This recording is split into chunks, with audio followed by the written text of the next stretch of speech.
अनुरोध करूंगा भाई भीषण गिरी से हमारे माननीय एडिशनल कमिश्नर गेट 2 महोदय अशोक कुमार जी का माल्यार्पण कर स्वागत करें। और भाई प्रदीप जी अपने ज्वाइंट कमिश्नर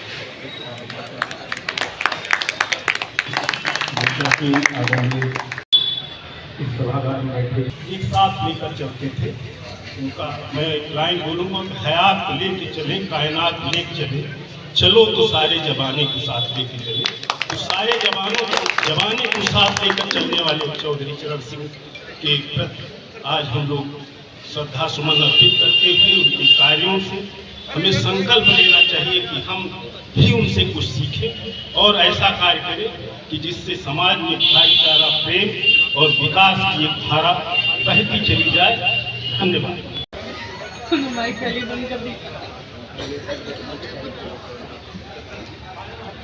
प्रधानमंत्री स्वर्गीय प्रदीप विशेष योगदान लेखन, स्वाधीनता संग्राम, भूमि सुधार, किसानों के प्रति विरासता, भारत की अर्थनीति, शिष्टाचार आदि कई कामों के लिए तथा किसानों के देवता के रूप में माने जाते हैं।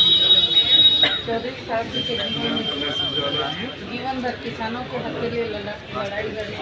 शेष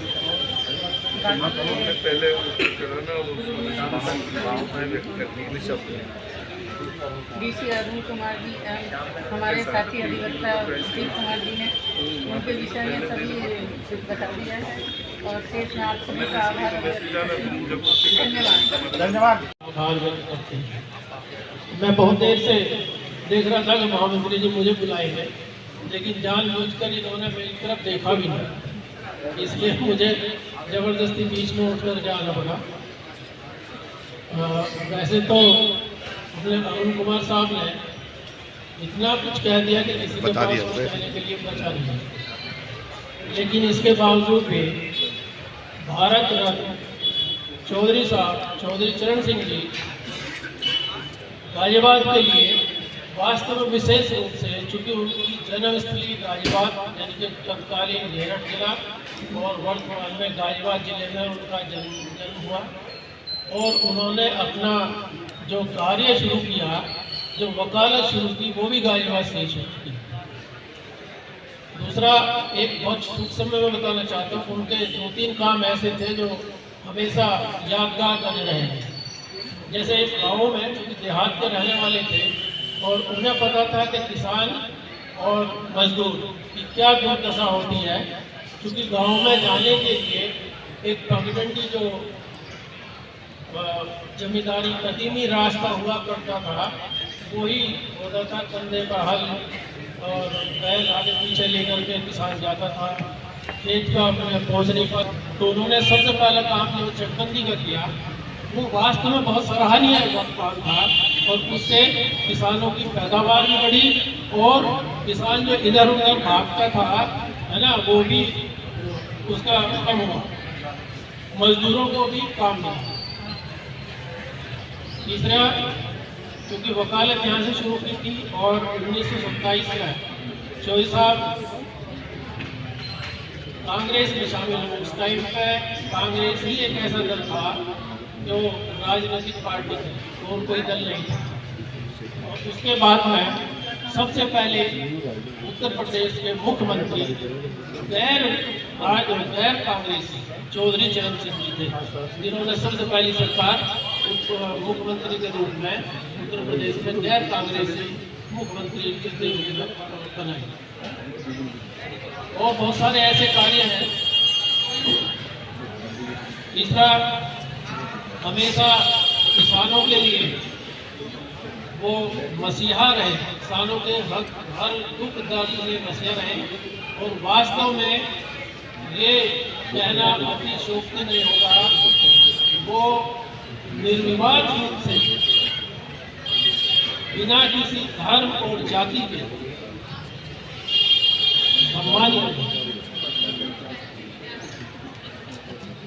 चौधरी चरण सिंह जी का वास्तव में हम लोग इसी तरह से उनकी ईमानदारी सभी को पता है। ईमानदारी के बारे में कहीं कुछ कहने की आवश्यकता भी नहीं है। मैं इसी के साथ अपनी वाणी को विराम देता हूँ। महामंत्री को धन्यवाद। 1939 में उन्होंने विभागीय ऋण मुक्ति विधेयक तैयार किया, जो आगे भूमिहीन काश्तकारों के शोषण के खात्मे का आधार बना। ये वही कानून था जिसने भारत के ग्रामीण क्षेत्रों में कर्जदारों को राहत प्रदान की।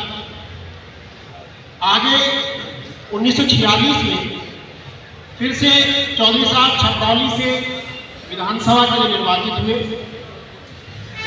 और उस समय मुख्यमंत्री थे पंडित गोविंद वल्लभ पंत। पंडित गोविंद वल्लभ पंत ने उन्हें अपना संसदीय सचिव और राजस्व मंत्री नियुक्त किया। इस रूप में चौधरी साहब ने भूमि सुधारों पर एक रिपोर्ट तैयार की, जो आगे चलकर उत्तर प्रदेश में सभी भूमि सुधारों का आधार बना। 1960 में जब सीडी गुप्ता उत्तर प्रदेश के मुख्यमंत्री थे, तो उनके मंत्रिमंडल में चौधरी साहब ने राजस्व और कृषि मंत्रालय का प्रभार संभाला। जब डॉक्टर सुचेता कृपलानी उत्तर प्रदेश की मुख्यमंत्री थी 1962 से 63 के बीच में, उन्होंने वन और कृषि मंत्रालय का प्रभार संभाला। इतना बोझ तोड़ ढंग से तार्किक क्रम से मतलब जितने भी विश्लेषण लगाए जा सके वो कम है। बहुत ही अच्छा